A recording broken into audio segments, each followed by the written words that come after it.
యుద్ధ విమానాలు fighter jets అనుకోని సమయంలో ప్రమాదానికి గురైనప్పుడు ఆ పైలట్ సురక్షితంగా ఉండాలని మనం కోరుకుంటాం. దానికి సంబంధించి మన DRDO defence research and development organisation వాళ్ళు high speed rocket sled test of fighter escape system, సూక్ష్మంగా చెప్పాలంటే పైలట్ ని సక్సెస్ఫుల్ గా బయట తీసుకొచ్చి రికవరీ చేయటం అన్నమాట.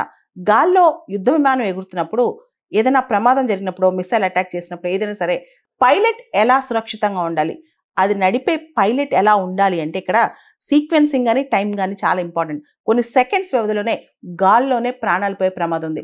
ఆ టైంలో ఆ పైలట్ పైనున్న ఏదైతే కప్పు ఉందో కెనోపీ అంటాం, కెనోపీని బ్రేక్ చేసుకుని బయటకు ఆ సీట్ ఎజెక్ట్ అయి రావాలి. ఇవన్నీ కూడా కొన్ని సెకండ్స్ జరిగిపోవాలి. దీనికి సంబంధించి రీసెంట్ గా defence research and development organisation వాళ్ళు ఒక టెస్ట్ కండక్ట్ చేశారు.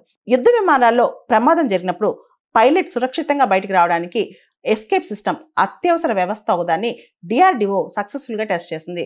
ఇండియన్ ఎయిర్ ఫోర్స్ పైలట్లు అంటే మన వైమానిక దళ పైలట్స్ సురక్షితంగా బయటికి రావడానికి ఒక కీలకమైన పరీక్షను రీసెంట్ గా డిఆర్డిఓ చేసిందనమాట. ఇది కంట్రోల్డ్ నియంత్రిత వేగంతో ఆర్టీఆర్ఎస్ రైల్ ట్రాక్ రాకెట్ స్లెడ్ ఫెసిలిటీలో నిర్వహించారనమాట ఈ పరీక్షను. ఈ విజయంతో భారతదేశం ప్రపంచంలోనే ఇలా ఎజెక్షన్ సిస్టమ్ కావచ్చు, పైలట్ ఎస్కేప్ సిస్టమ్ కావచ్చు, దీనికి సంబంధించి సక్సెస్ఫుల్ కంట్రీస్లో అంటే కొద్ది కంట్రీస్లో మాత్రమే ఇలాంటి సిస్టమ్స్ ఉన్నాయన్నమాట. అలాంటి కంట్రీస్ చేరున భారతదేశం చేరింది.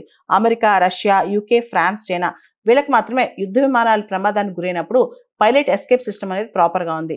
ఇప్పుడు భారతదేశంలో కూడా ఇలాంటి సిస్టమే వచ్చిందనమాట.